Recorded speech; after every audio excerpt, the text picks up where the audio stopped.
விவாதத்திற்குள் சில முன்காட்சிகளை அமல்படுத்தி விடலாம். அரங்கத்தில் நம்மோடு இதயத்துல்லா, காங்கிரஸ். வணக்கம் சார். இதயத்துல்லா சார், தொடக்கம் உங்ககிட்ட தொடங்கிடுவோம். அதாவது என்ன நடவடிக்கை எடுக்கணும்? என்னென்னா பிரச்சனை இருக்குது, சிபிஐ என்கொயரி போயிடுச்சு, நம்ம கல்கத்தாலேருந்தே தொடங்குவோமே. இன்றைக்கி பல இடங்களில் பல பிரச்சனைகள் ஓடிட்டு தான் இருக்குது. மையப்பொருளாக நம்ம கல்கத்தாவை எடுப்போம். பிரச்சனை ஓடிட்டுருக்கு, சிபிஐ என்கொயரி நடக்குது, கடுமையாக பேசுகிறாரு. புதிய சட்ட திருத்தங்கள்லாம் நாங்கள் அதுக்கு தான் கொண்டு வந்தோம். கிரிமினல் ஆக்டில் கூட 10 வருஷம் வெளில வர முடியாத அளவுக்கு நாங்கள் பண்ண போகிறோம். போக்சோ சட்டமாக இது எல்லாமே கடுமையாக்கப்படும் தெளிவாக சொல்லிட்டாரு. நாங்கள் செய்கிறோன்னு சொல்லிட்டார். இதுக்கப்புறம் என்ன எதிர்க்கட்சிகள் எதிர்பார்க்குறாங்க இந்த விஷயத்தில்? 2012 நிர்பயாங்கிற ஒரு பெண்ணுடைய பாலியல் வழக்கு, அந்த வழக்கை பாஜக பூதாகரமாக கொண்டு போய் ஒரு ஆட்சி மாற்றத்தை கொண்டு வந்தது. இந்த 10 வருஷமாக, இது 11வது வருஷம் வச்சுக்குவோம். இந்த 10 ஆண்டுகளாக காஷ்மீரில் ஆலயத்தில் கத்துவாங்கிற ஊரில் கற்பழிப்பு, அதுக்கு ஆதரவாக பாஜக அன்றைய அமைச்சர்கள்லேருந்து எம்எல்ஏக்கள்லாம் ஊர்வலம் போனதை நம்ம கண்ணால் பார்த்தோம். உன்னாவ், யூபியில் உன்னாவில், முசஃபர்பூரில் பல ஊர்களில் கற்பழிப்பு, அதன் சார்பாக படுகொலை எல்லாம் நடந்தது. பாஜகவுடைய எம்எல்ஏ சம்பந்தப்பட்டு நான் சொல்லிட்டு வரேன். இது மாதிரி இந்தியாவில் பல்வேறு இடங்களில் பாஜகவினரால் பிரச்சனை வரும்பொழுது மல்யுத்த வீராங்கனைக்கு நிகழ்வு பல நாள் போராட்டங்கள் செய்த போதும் கூட பாஜக வாய் திறக்கலை. மணிப்பூரில் நிர்வாணப்படுத்தி கொண்டு போனது மட்டுமில்ல, பல கற்பழிப்பெல்லாம் நடந்து, இவ்வளவு நடந்து பேசாத ஒரு சூழலில் இன்றைக்கு கல்கத்தா என்று சொன்ன உடனே பிரதமர் மட்டுமல்ல, இந்த ராஷ்டிரபதி குடியரசுத் தலைவர் இருக்கார் பாருங்க, அந்த அம்மா 5 வருஷமாக எதையுமே செய்யாமல் இன்னைக்கு கல்கத்தாவை பற்றி பேசுறது. முந்தின எந்த பாலி வழக்கு மல்யுத்தமோ சின்ன விஷயம் சொல்ல முடியுமா? நான் சொல்லி முடிக்கிறேன். சின்ன விஷயம்லாம் சொல்ல, இதுக்கு கடுமையான நடவடிக்கை எடுக்கணும், மரண தண்டனை கொடுக்கணும். இன்னைக்கு மம்தா பானர்ஜி 22ஆம் தேதி நம்முடைய பிரதமருக்கு கடிதம் எழுதியிருக்காங்க. இதுவரையும் அவர் பதில் எழுதாமல் என்ன பண்ணியிருக்காரு, ஒரு பெண் அமைச்சர் மூலமாக ஒரு கடிதம் எழுதியிருக்காரு. அவர்கிட்ட கேட்டிருக்காங்க, ஏன் கடுமையான தண்டனை வைக்கிறேன்னு மம்தா பானர்ஜி கேட்டிருக்காங்க. இந்த மாதிரி பிரச்சனை எங்களுக்கு வந்தால் அது எல்லாருக்கும் இந்தியாவுக்கு முழுக்க வந்தது தானே, ஏன் எடுக்கலைன்னு அந்த அம்மா கேட்டும் கூட இன்னைக்கு வரையும் பிரதமர் இது வாய் திறக்கலை. இன்னைக்கு குடியரசுத் தலைவர், துணைத் தலைவர் இந்த 5 வருஷமாக 6 வருஷமாகவும் எந்த வாயும் திறக்காதவர், மணிப்பூருக்கோ மல்யுத்த வீராங்கனைக்கோ எதுக்குமே வாய் திறக்காத இந்த 2 பேரும் இதுவரை எந்த குடியரசுத் தலைவரும் துணை குடியரசுத் தலைவரும் இந்த மாதிரி நேரடி அரசியலில் இறங்குற ஒரு சூழல். ஒரு மம்தா பானர்ஜி கல்கத்தாவில் அவங்க ஆட்சியில் இறக்க முடியல, பாஜக பாராளுமன்றத்திலையும் பின்னடைவை சந்தித்ததன் விளைவாக இன்னைக்கு கல்கத்தாவுடைய அந்த சம்பவம் மணிப்பூரை விட மிக மோசமான சம்பவமாக இல்லை. அது ஒரு சம்பவம். பல சம்பவங்கள் இன்றைக்கி நேற்று கூட என்ஐடி தேசிய இது தொழில்நுட்ப கல்லூரியில் திருச்சியில் கூட நடந்திருக்கு. நான் எதுக்கு சொல்ல வரேன்னு சொன்னால், அதையெல்லாம் இந்தியா முழுக்கும் பாஜக சம்பந்தப்பட்ட மாநிலத்தில் இருக்கக்கூடிய பாராளுமன்ற உறுப்பினர்கள், எம்எல்ஏக்கள், அந்த அமைச்சர்கள், இப்படி பல பேர் ஈடுபட்டும் கூட இன்னைக்கு கூட பாராளுமன்றத்துடைய எம்பிக்களுடைய எண்ணிக்கை உங்களுக்கு தெரியுமா? அதில் ஏறத்தாழ 40 விழுக்காடு இந்த கற்பழிப்பு குற்றச்சாட்டு வழக்கு இருக்கிறவர்கள் இருக்காங்க. எதுக்கு சொல்ல வரேன், ஒரே ஒன்று சொல்கிறேன். குடியரசுத் தலைவரும் துணை குடியரசுத் தலைவரும் 2 பேரும் இந்த ஒரு வாரத்துக்குள்ள கல்கத்தா சம்பவத்தை பேசுவது மாதிரி, ஏன் நம்முடைய பிரதமர் பேசுவ மாதிரி, ஏன் இதுவரை பாஜக தலைவர்கள் தங்களுடைய மாநிலங்களில் தங்களுடைய கட்சிக்காரர்கள், தங்களுடைய எம்பி எம்எல்ஏக்கள் இந்த மாதிரி குற்ற வழக்கில் ஈடுபடும் பொழுது அவர்களுக்கு ஆதரவாக காஷ்மீரில் இருந்தது போன்று உன்னாவில் இருந்தபோது ஏன் இருந்தார்கள்? அந்த மல்யுத்த வீராங்கனைக்கு எதிராக குற்றஞ்சாட்டப்பட்ட அந்த எம்பியை ஏன் காப்பாற்றினார்கள்? இவ்வளவு கேள்விகளும் பாஜகவுக்கு எதிராக இருக்கிறது. இப்போ நாங்கள் கேட்கறது, கடுமையான சட்டங்களை கொண்டு வாங்கன்னு நீதியரசருக்கு சொல்கிறாங்க. மம்தா பானர்ஜி மட்டுமல்ல, சட்டங்களை கொண்டு வர வேண்டியது யார்?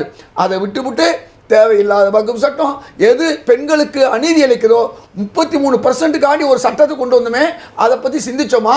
அது மட்டும் இல்லாமல் பல்வேறு சட்டங்கள் எது அவசியம், சாதிவாரி கணக்கு ரொம்ப சிம்பிள் சார். நான் ரொம்ப சிம்பிள் கேள்வி வாங்கிடுங்க. எதை கொண்டு வரணுமோ அதை கொண்டு வரணும். சட்டம் எடுத்துட்டு வந்து தாண்டி இந்து முஸ்லீம்கள் நான் கேள்வி உருவாக்கக்கூடிய வகுப்பு சட்டத்தை கொண்டு வந்தது ரைட். நான் கேள்வி மட்டும் வச்சிருக்கேன். அதாவது பாஜக ஆளுகின்ற மாநிலத்தின் போது இதே காங்கிரஸ் கடுமையான விமர்சனங்களை வச்சோம், இதே உண்ணாவை பேசணும், எல்லாம் பேசணும். பட் இந்த முறை கல்கத்தாவில் நடக்கும்போது மம்தா பானர்ஜி அவர்களே கோரிக்கை வைக்கிறாங்க, மம்தா பானர்ஜி கேட்குறாங்க, செய்யலையா அப்படின்னும் பொழுது அங்கே ஆட்சியாளர்கள், நம்ம மிச்சம் பாஜக என்ன சொல்கிறோம், ஆட்சியாளர் சரியில்லை, அங்கே சரியில்லை நம்ம பேசுகிறோம். ஆனால் இங்கே மமதா அப்படின்னு வரும்பொழுது எதிர்க்கட்சி ஆளுகின்ற இடம், எப்படி பாஜக ஆளுகின்ற இடங்களுக்கு பாஜகவோ, இந்தியா கூட்டணியில் இருக்கக்கூடியவர்கள் ஆளுகின்ற இடம் அப்படின்னா நாங்கள் மத்தியில் தான் செய்யணும், மாநில அரசு என்ன கோரிக்கை தான் வைக்க முடியும், சட்டங்கள் கடுமையாக்கணும் அப்படின்னு சொல்லும் பொழுது இதில் ஒரு அரசியல் அப்படின்ற இடத்துக்கு வருதா காங்கிரஸ்? இந்த டே ஒன்னுலேருந்து தலைவர் ராகுல் காந்தியிலேருந்து காங்கிரஸ் தலைவர்களும் எல்லா தலைவர்களும் இந்த பாலியல் வன்முறையை கண்டித்திருக்கிறார்கள். இதில் செய்தது யாராக இருந்தாலும் அவர்கள் கண்டித்திருக்கிறார்கள். அந்த அடிப்படையில் தான் இன்றைக்கு எல்லா இந்தியா கூட்டணியை பொறுத்தவரை அந்த பாலியல் வன்புணர்வுக்கு எதிராகத்தான் இருக்கும். மம்தா பானர்ஜி கண்டிச்சிருக்காரு, மம்தா பானர்ஜி கடிதம் எழுதியிருக்காரு. இந்த பாருங்க, கடுமையான சட்டம் கொண்டு வரணும்னு அவர் சொல்றாரு. 22ஆம் தேதியிலேருந்து இன்னைக்கு தேதி 10-12 நாளாச்சு. பிரதமர் என்ன நடவடிக்கை எடுத்தார்? ஒரே நாளில் செஞ்சிருக்க வேணாமா, 2 நாள்? அப்போ பெண்கள் விஷயம்னா பிஜேபிக்கோ அவர்களை சார்ந்த ஆர்எஸ்எஸ்க்கோ எந்த மாதிரி என்னமா இருக்குது? பெண்கள் அதாவது ஒரு வீக்கர் செக்ஷன், இந்த மனு நீதின்னு சொல்லுவாங்க, அந்த அடிப்படையில் பெண்களுக்கு மரியாதை கொடுக்கக்கூடாது என்ற ஒரு சூழல் தான் இன்றைக்கி இருக்குது. இந்தியாவுடைய சரிபாதியாக இருக்கக்கூடிய அந்த பெண்களுக்கு விரோதமாக இருக்கிறது. இந்தியாவில் இருக்கக்கூடிய அதாவது பெரும்பான்மையாக இருக்கக்கூடிய பிற்படுத்தப்பட்ட வகுப்பு, எஸ்சி, அதாவது தாழ்த்தப்பட்டவர்கள், சிறுபான்மையர்கள் 90 விழுக்காடு இந்துக்களுக்கு எதிராகவே பாஜக இருக்கிறது என்று தான் எங்கள் தலைவர் ராகுல் காந்தி பாராளுமன்றத்திலே சொன்னார். கேள்வி என்ன வைக்கிறாங்க பாஜகன்னா, ஓகே குரல் கொடுக்குறீங்க, போராட்டம் நடத்துகிறாங்க, எல்லாம் ரைட்டு. தனிப்பட்ட முறையில் ஆளுகின்றவர்கள், இப்போது ஒரு விஷயம் சரியில்லைன்னா நரேந்திர மோடி பிரதமர் சரியில்லைன்னு நம்ம பேசுகிறோம். அங்கு முதல்வரின் நடவடிக்கை சுப்ரீம் கோர்ட் சொன்னதுக்கு அப்புறமாகவும் அதை பற்றிய கருத்துக்களை காங்கிரஸ் சொல்ல தயங்குகிறது அப்படின்ற வாதம் வைக்கிறாங்க. காங்கிரஸ் தொடர்ந்து சொல்லி கொண்டிருக்கிறது, பாஜக சொல்வதை விட அதிகமாக சொல்லியிருக்கிறது. இன்றைக்கி இதுக்கு ஏன் ஒரு முன்னுரிமை வந்திருக்குன்னு சொன்னால், இதுவரையும் வாய் பேசாத குடியரசுத் தலைவர்கள், எந்த மல்யுத்த விஷயமா இருக்கட்டும், மணிப்பூராக இருக்கட்டும், உலகமே கண்டித்த மணிப்பூருக்கெல்லாம் வாய் பேசாத குடியரசுத் தலைவரும் குடியரசு துணைத் தலைவரும் பாஜகவினர் போல் இன்னைக்கு பேசுகிறாங்களே, இவர்கள் ஏன் முன்னால் பேசுகிறேங்கிற கேள்வியும் எழுந்திருக்கு.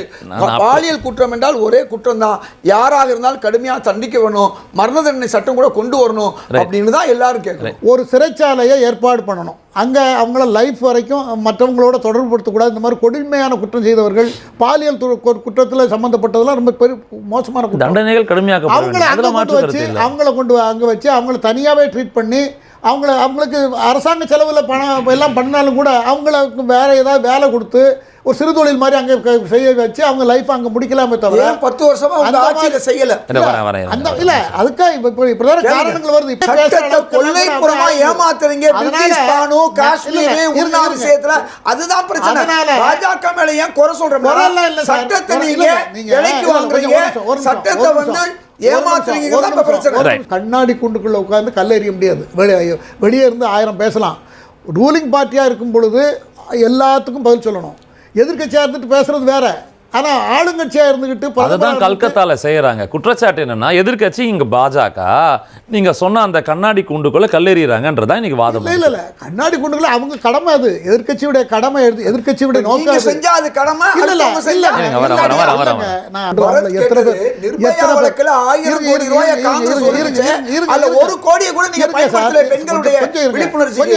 நான் என்ன சொல்றேன், அவருடைய அந்த கேள்விக்கான பதில் நான் துணை கேள்வி எதையும் வச்சுறேன். கடுமையான சட்டங்கள் அப்படின்னா அது குற்றங்களை குறைச்சிடும். ஏன்னா எதிர்க்கட்சியும் அதான் கேட்குறாங்க, ஆளுங்கட்சியும் அதான் சொல்கிறாங்க. 10 வருஷமாக இதான் நம்ம கேட்டுட்டோம், ஆனால் குற்றங்கள் குறையவே இல்லை. இந்தியா கூட்டணி கட்சியாக இருந்தாலும் இப்போ டாக்டர் என்ன செய்கிறாரு, அவர் கண்டிக்கிறார், காங்கிரஸும் கண்டிக்குது. தங்களுடைய கட்சியில் தவறு செய்தால் சொல்லி முடிச்சிருக்கு. அவர் பார்வை வேற இருக்கு, காங்கிரஸ் பார்வை வேற. எல்லார் பார்வையோடு தான்.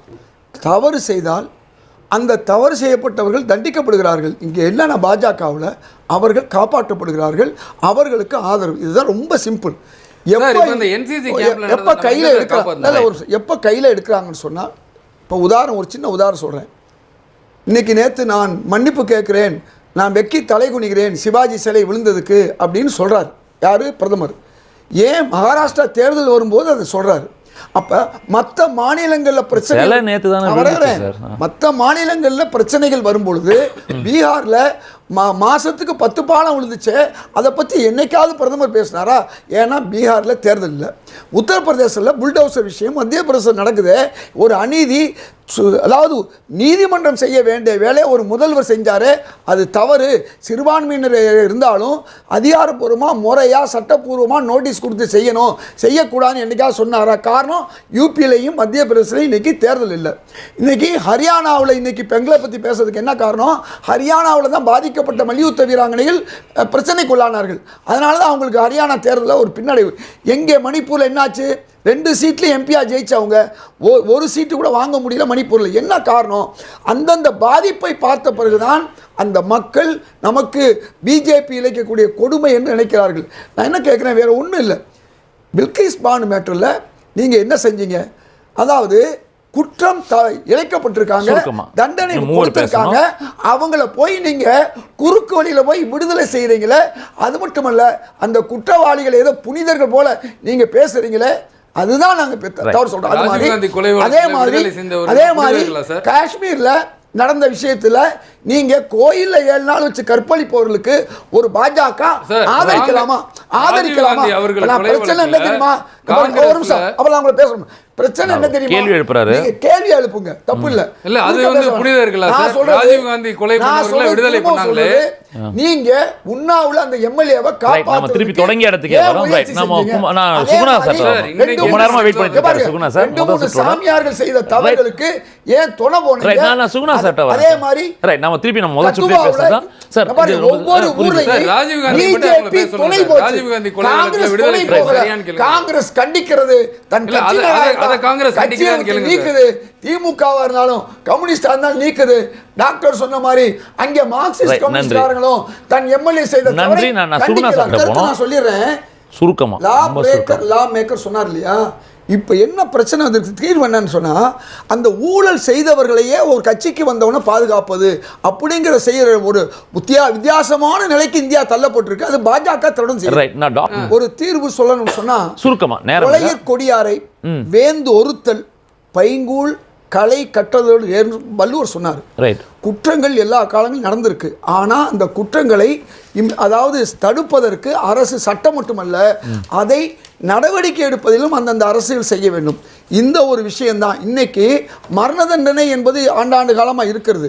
அதுதான் ஒரு கடுமையான பயத்தை நம்ம உருவாக்குறோம். நான் மீண்டும் சொல்கிறேன், அது உயர்ந்த நான் சொல்லி முடிச்சேன். அந்த தண்டனை எல்லாம் இருக்கிறனால தான் ஓரளவுக்கு மக்கள் மத்தியில் அந்த பயம் இருக்குது. இதே கடுமையாக குற்றம் நடவடிக்கை எடுக்கக்கூடிய அரபு நாடுகள் எல்லாம் அந்த குற்றங்கள் குறைஞ்சதுக்கு என்ன காரணம்? பகிரங்கமாக அவர்களுக்கு தண்டனை வழங்கப்படுகிறது, மக்கள் பார்க்கிறாங்க, பயப்படுறாங்க. இப்படிப்பட்ட ஒரு சூழல் நான் கேட்கல. இந்தியாவில் இருக்கக்கூடிய அரசு நடவடிக்கை எடுக்கமே உதவிய அவர்களை ஏற்கனவே பாதுகாத்தது மாதிரி பாதுகாக்க கூடாது. காஷ்மீர் விஷயமா இருந்தாலும், பில்கிஸ் பானு விஷயமா இருந்தாலும், யூபி விஷயமா இருந்தாலும், அரபு நாடுகளை போய் கம்பேர் பண்றாங்க. நன்றி அரபு நாடுகளை கம்பேர் பண்றது மிகப்பெரிய தவறு. ஒரு கம்பேர் தான் பண்றோம். நன்றி. சட்டங்கள் வேறு, அங்க குஜராத்ல இருக்க கூடாது, யூபில இருக்க கூடாது. எல்லா மாநிலங்களிலும் அண்ணன் தம்பிங்கிற மாதிரி சொல்லி கொச்சப்படுத்துறாருல. தமிழ்நாட்டுடைய முகமா இருக்கிற பேரறிஞர் அண்ணா அவரை கொச்சப்படுத்துறாரு. பிஜேபி மாநிலத்திலேயே விடுதலை செய்யறாங்களா இல்லையா? ரொம்ப சுருக்கமா அண்ணன் என்ன சொல்றாரு? அவர் அண்ணாவை கண்டிக்கிற மாதிரி சொல்றாரு. அவர் ஏன் பிஜேபி ஆளுகிற மாநிலங்கள்ல மோடி கடுமையான சட்டங்கள் மட்டுமே இந்த குற்றங்களை குறைத்து விடாது அப்படின்றத வந்து ஒரு பொருளா இன்னைக்கு அரங்கத்தில் எடுத்து வச்சு பேசியிருக்கோம். ரைட், பொறுத்திருந்து பார்ப்போம் இது எந்த மாதிரியான கடும் நடவடிக்கை எடுக்கிறாங்க குற்றங்களை குறைப்பதற்காக மத்திய அரசும் மாநில அரசும் என்ன செய்யறாங்கன்றதையும் பொறுத்திருந்து பார்ப்போம். அரங்கத்துக்கு வந்து கருத்தில் பகிர்ந்து கொண்ட ஐவருக்கும் மிகப்பெரிய நன்றி.